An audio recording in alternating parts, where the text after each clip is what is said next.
How's it going, laser bruises? I'm Bobby Sixkilla. Welcome back to Disco Elysium. I don't know what we're going to do next. We're still looking for bullet traces on this piece, I think, at this bit. Hard to say. But we got other things we need to do as well. That's the Noland Vint Sync, an unsuccessful model. That one looks particularly unsuccessful, I must admit. We need to get back to the Whirling and Rags. That's our main mission at the moment. But I feel like there's more to be found out here still. A little black swallow circles above you. You hear it chirrup.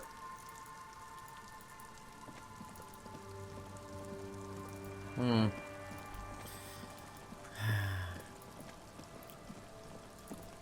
never discovered a good sniper location at all.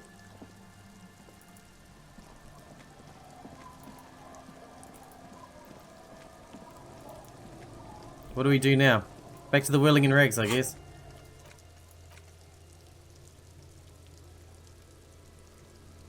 Land's End, Boardwalk, Island for bullet traces. Where's this island you're talking about?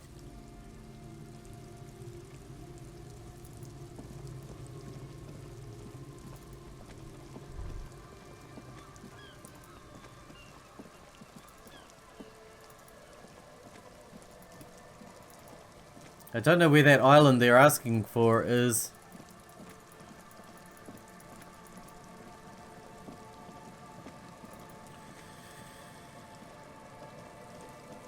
I don't know, let's go back to the Whirling and Rags. That's at least something we know how to do right now. So let's do that. Then we'll figure out what to do next, after that. That's the plan. Because it's something we can actually do right now.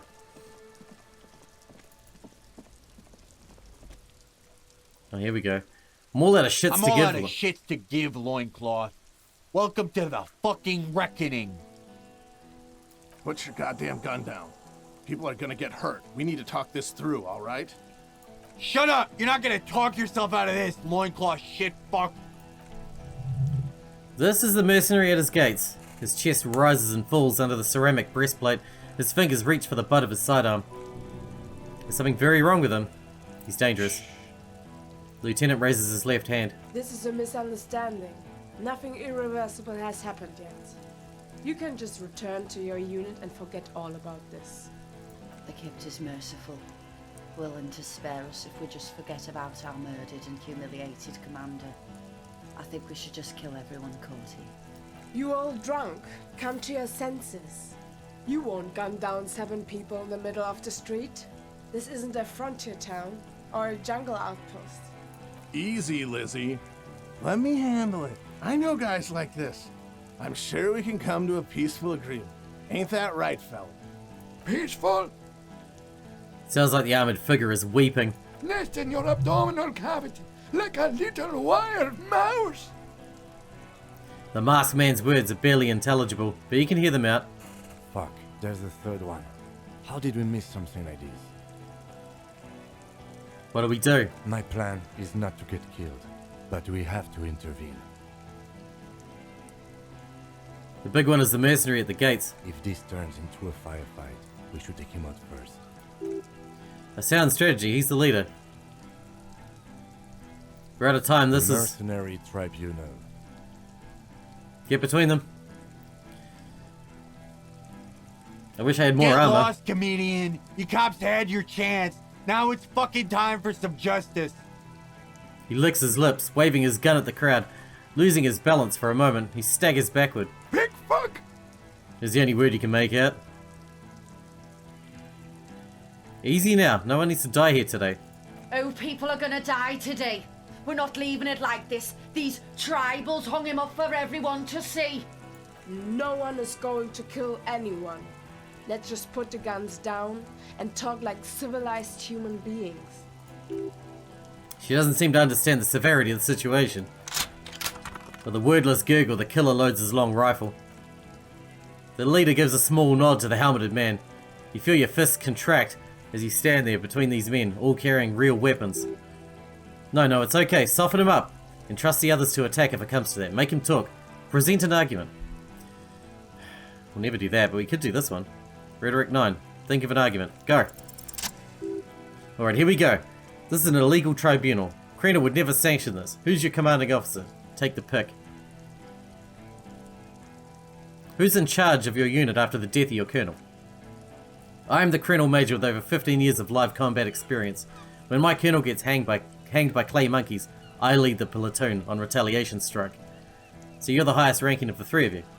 Nah, I just have the biggest gun. He raps on his armored barrel like a barrel-like chest. Hold on, who's the highest rank in Colonel? King Reaper, he says without irony. As the leader of this group, reconsider your actions. This does not need to end in bloodshed. You're right, but you see, he pauses and smiles, I want it to end in bloodshed. Okay, it's not much, but he's thinking about something else, and his hand is off the gun. This did something. Easy now. Tell them these men didn't do it. There's a peaceful way out.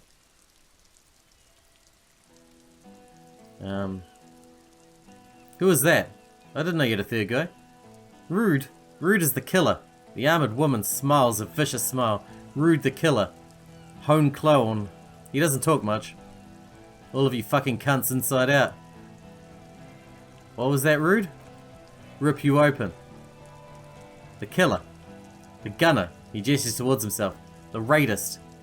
He nods toward the woman. The killer. He points to the figure clad entirely in ceramic plate. What do you think he does? Tends to the stables? What are we waiting for? She turns to the leader. Let's blow that big fucking mouth off his face. Hold your fire. He licks his lips. Wait for my command. The Wild Pines rep does not approve of this. You think I care what that company cunt thinks? He laughs. It's a hollow laugh.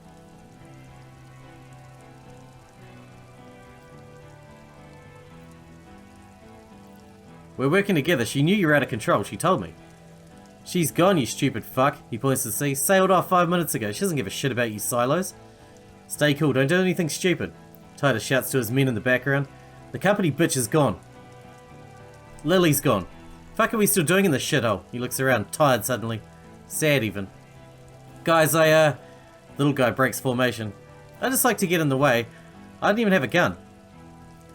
As he runs to the yard, Titus turns to his men. Hold your ground. Any more of you run, I'll shoot you myself. We're doing this together. They're afraid, all of them. Trembling reeds in the wind. They'll run, scatter soon, one by one. Why did I not find my gun? Listen, they didn't do it. Yeah, who did then? I just need a little more time to figure this out. Time? You had time to fuck around in that church. She points over the water. Chase some dumb drug trader. I saw you. Time is up, loincloth. He to you. Give me a name. Now. It was someone else. Somebody's not here now. How fucking convenient. He gives you a drunken stare, then puts his hand on the gun.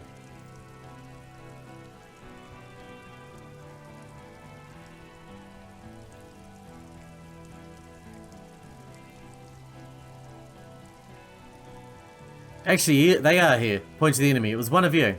One of us. He's saying we... There's a dangerous gleam in his eye. What if I just shot one of your pals right here? Here, right now, huh?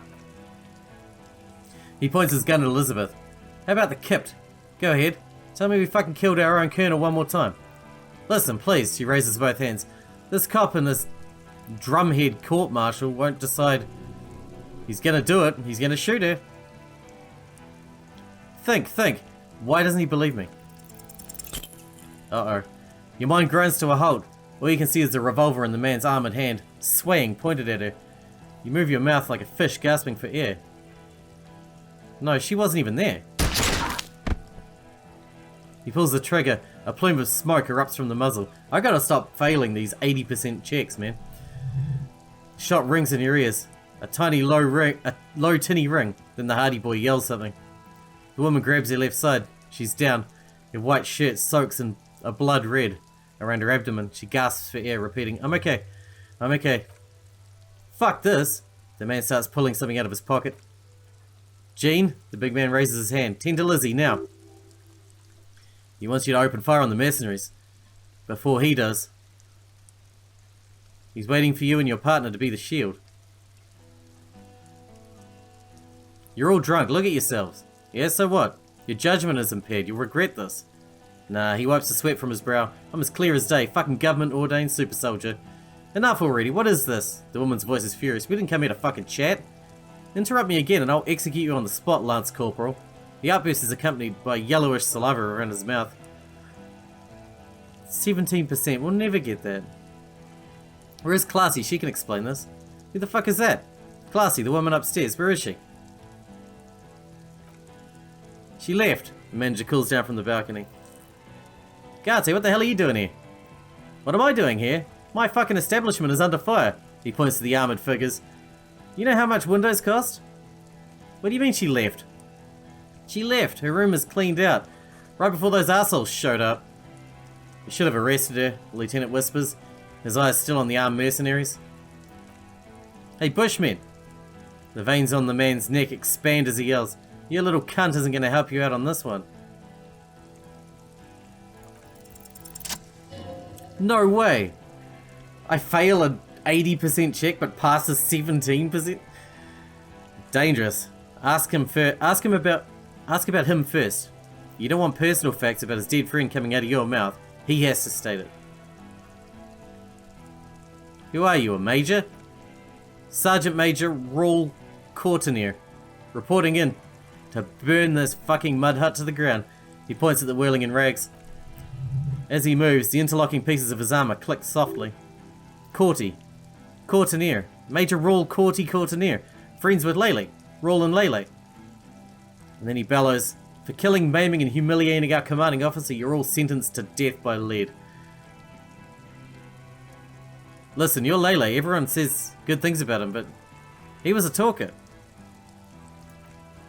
Fuck do you mean talker? We've heard testimony. People say he was charismatic.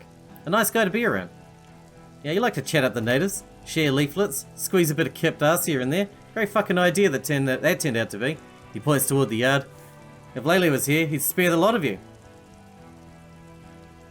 Maybe shoot one for show, but me?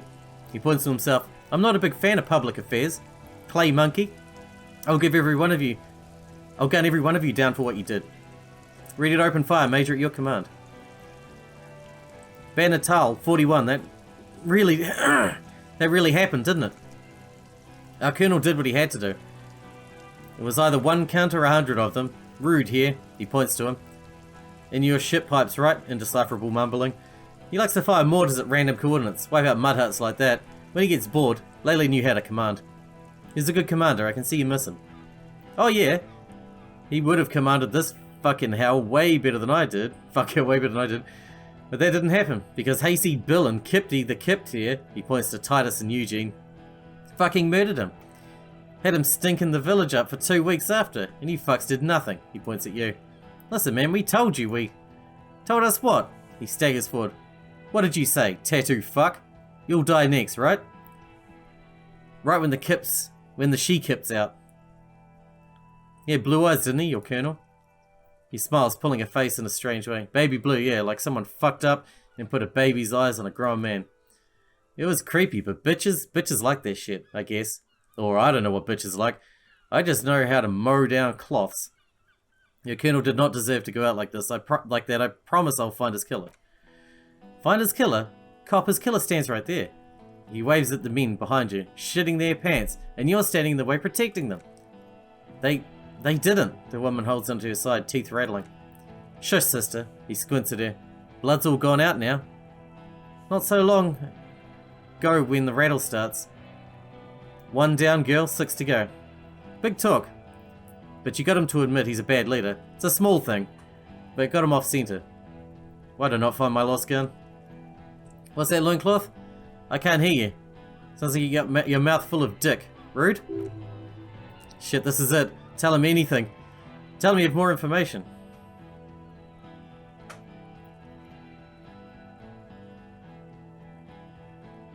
Kill me and you'll never find out who killed your colonel. I've been withholding information. Rude, the man looks to his right. Kill him.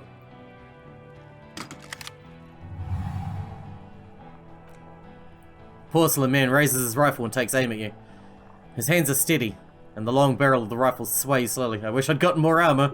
Or a gun. An Ister AR FA7, built for taking out light armored vehicles. It will devastate you. I'll never get that. Kim, where is Kim? In the corner of your eye, you see the lieutenant raise his pistol and aim it at Rude. He's trying to find a straight line of sight before the rifleman can take you out. You stare down the barrel of the gun. You see Rude's mask behind it. There's an eye in the slit of the helmet, like a camera lens focusing on you. God, you're so frail. Too frail to think further. Time is running out. We're dead.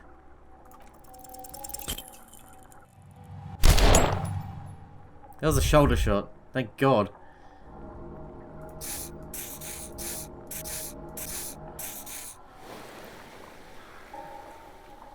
That hurt. The shot rings and you stumble. Something violently tugs at your shoulder, pushing you backward with incredible force. A volcano of burning pain erupts from your left shoulder. The pain flows over your entire body like an awful shock. A grim knowing rises from within. Half of your body must be gone. Lieutenant Ames, face pale, without tremble, he quietly utters, "God, please." He's aiming for the eye slot in the Rude's helmet. An extremely difficult shot. Then, 2 shots ring out at once, and you hear a scream, but you're too hurt to say who got hit. Kim, did he hit the rifleman? Blood gushes from the helmet's eye sockets as Rude staggers back disoriented. The sound coming from his helmet is not human. An unbelievable shot from the lieutenant, who screamed. Glenn, dying in a puddle of blood behind you. His mangled torso has 2 gunshot wounds. Blood gushes out of them like red geysers. You see 2 cold eyes looking at you through the smoke and the panic, and a pistol raised aimed at your chest. Point blank. Then the man squeezes the trigger. I can't evade the shot. Look him in the eye. A look of happiness. His eyes seem unnaturally bright, shining like stars. Something in the fear must distort him somehow. He is evil, in the end. Here it comes. Death.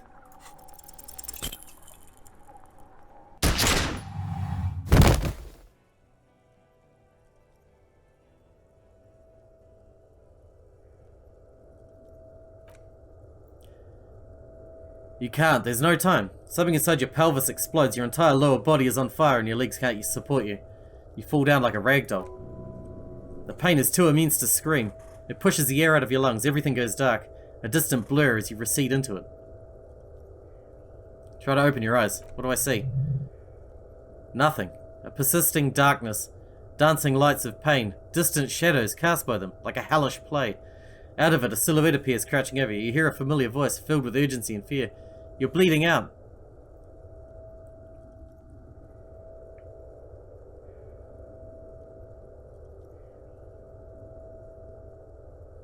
There's a white shadow that smells like apricots. It's always there. Stay with me. You feel burning hot tears streaming from your eyes.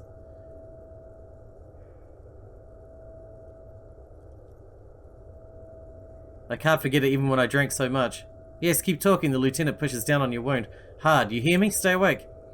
But you can't. It's so hard. Your eyelids grow heavy. And the sound's ever more distant. And a cold comes over you. Kim, too, is somewhere far away. Almost gone. Then, when suddenly, you sense something behind him. A shadow, towering. Someone stands there, raising his pistol at him. The lieutenant doesn't see him. He pushes down on your wound with both hands. 58%. No, you scream. Behind you! From your bloody lips, your eyes are full of fear. There's no room for hesitation. The lieutenant turns around and fires, his body falling on yours in the course of the motion. You hear a roar of pain, a death scream. The sound disappears, like someone pressed stop on the tape. The hulking figure, too, is gone, and so is Kim, and the whole world. Fall into total darkness. This is death. One more door, baby. One more door. No, let me back into the fight. The fight? There is no fight. The fight is over. It was lost 1,000 years ago. You have laid here forever. Keep falling deeper. Take the door. He's not taking it. His body is not taking it. Oh God, no. He's not disintegrating. He's swelling up instead. Over the hours, hurting, moaning in his sleep, and rotting, and being disinfected, and smelling of drugs, and feeling saliva in his mouth, drifting in painkillers, thrashing, in his wound sleep. There's a radio in the distance. A radio of the world. Playing sounds. Good morning, Elysium. Soon you will return to the world. You're thirsty. Reach for the glass of water by the bed. The world is still there. Sleep some more. Hours turn to days. Soon we will get up again and go through it again. Finally, we know what the infernal engine was outside. The clarion call. I need to solve the case. I don't know who did it still. The engine of the Corpus Canema. No, it was him. He is the infernal engine. Can't you see? He never stops. He only gets worse.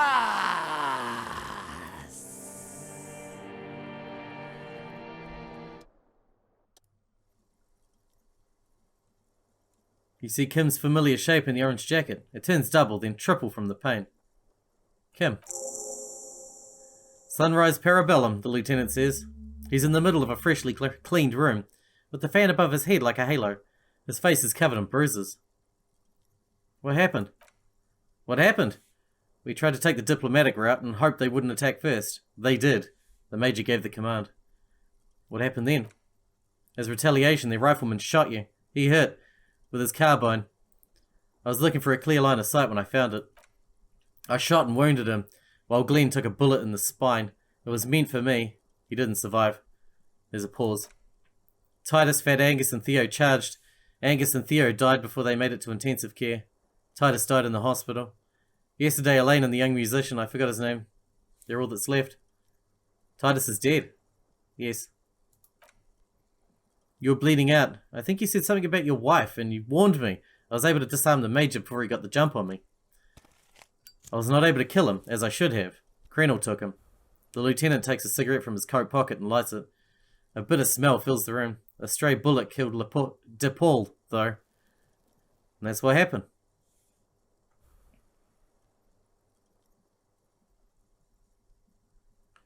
Titus is dead. Yes, he pulls in a cigarette intently. And the major? Is in a private hospital across the river. Krenel claimed him from the local butcher shop where Titus died. Turns out he's insured. There's unveiled anger in his voice. We won't get him anymore. The good news is, he's not coming here either. I did some damage. How many casualties on the Union side total? 5. Glenn, Theo, Angus, the fat one. He took a lot of bullets. And there's a pause. And Titus. And Elizabeth too. Elizabeth Beaufort was her name. The gardener. She didn't make it. No. She bled out before Everett's surgeon could help her. Everett sent his personal doctor, but he shakes his head. A costly loss for the Union. She was being trained for leadership. If I'd have presented the theory better to their leader, she never had a chance. She should not have been there in the first place. There was no way to convince them. And that's all, he nods. It's a total shit show, Kim.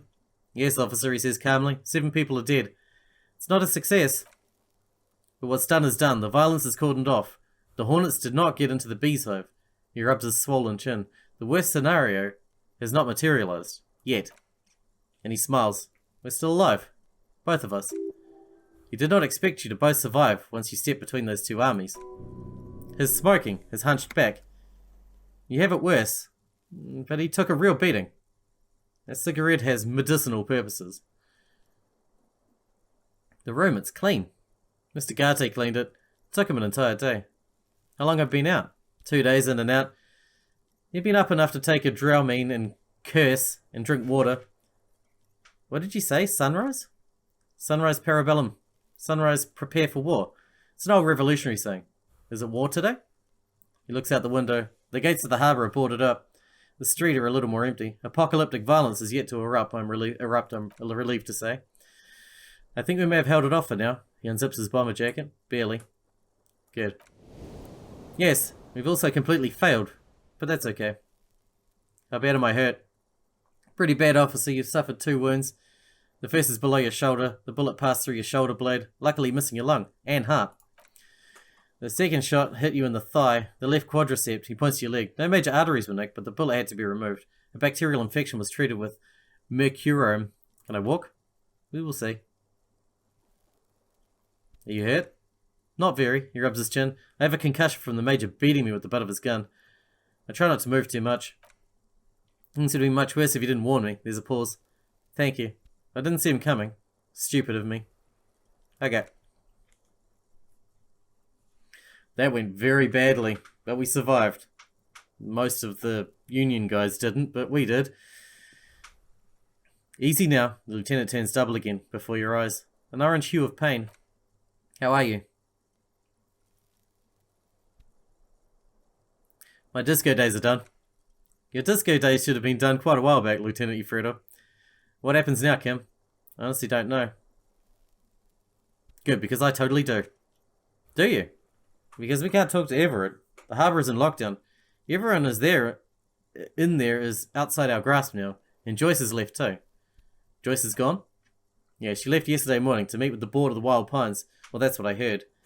There is a pin somewhere in the machine that keeps Krennel from sending in a death squad. She looks out of the window. Maybe it's her. Maybe she kept her end. Either way, Ruby's gone. And Classy too. We really should have arrested her, you know. Who did it then, Kim? Who killed the hanged man? I don't know. I think the theory you presented, that someone else outside our circle of suspects, was right. It better be. Everyone within that circle is dead or gone. I honestly think our investigation has not produced a single credible suspect. His voice is calm, matter-of-factly. The fucking Maybells, Kim. Oh, the flowers. What about the hole in the wall? Alright, let's try with this one. We'll start with them all. What? They're on the roof. I didn't catch them, fucking butterfingers. Every piece of garbage in the city is not connected to the case. You don't have to catch everything. He's wrong. No, Kim, every piece of garbage in the city is connected to the case. Okay, he concedes, clearly not meaning it. What about the hole in the wall? Someone was checking her out. I don't know, he rubs his neck. It's been there for years. The damn footprints. Yes, he says. God curse the footprints, not solving the case for us. There's still a 28% possibility the shot came from the distance. We should go upstairs, rethink the ballistics in situ. A light nod through some pain. I agree with this. What else? An antique bullet from a Bell Margrave 44.6mm. How hard can it be to find one? How hard can it be? It's extremely easy. There are thousands lying around. We found one, all completely unusable. It's precisely how easy it is to find one that makes the bullet useless. There are all these old bunkers and weapon caches, Revolutionary era. We could have find thousands more if we wanted. All of Revachol was full of them. Something is creeping around out there. I can sense it. What is? Something. Something, he repeats. Doesn't sound like he's enthused about this something. You know what I think about? Solving crimes. He arches his brow. The ceiling fan patiently spins overhead.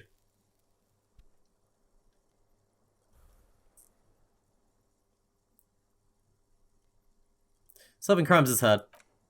It really is very hard. That concussion must be making him dizzy. You're not ready to give up, eh? No. There's a short pause. Are you ready to limp? I'm ready. Good. There's a pause. Where do you want to limp? A gust of wind blows in from the bay. The duralunium box around you vibrates imperceptibly. A familiar cold, a red thread on the roof upstairs. Taut. Plucked like a string by the gust. We should check out Miss Katazine Alayi's room upstairs. Why not? He extinguishes a cigarette on the sole of his boot. Another look at the window, perhaps? The one that was shot through. I don't know. I can't think of anything better. We're alive. It didn't go well, but we're alive. We're going to wrap this episode up here, obviously. That was absolute madness. We took 2 bullets and we're still walking. After 2 days. Man, we are a monster. No wonder we're such a great cop. Hope you guys enjoyed it. Thanks for watching. Thanks for hanging out with me, and I'll see you in the next one.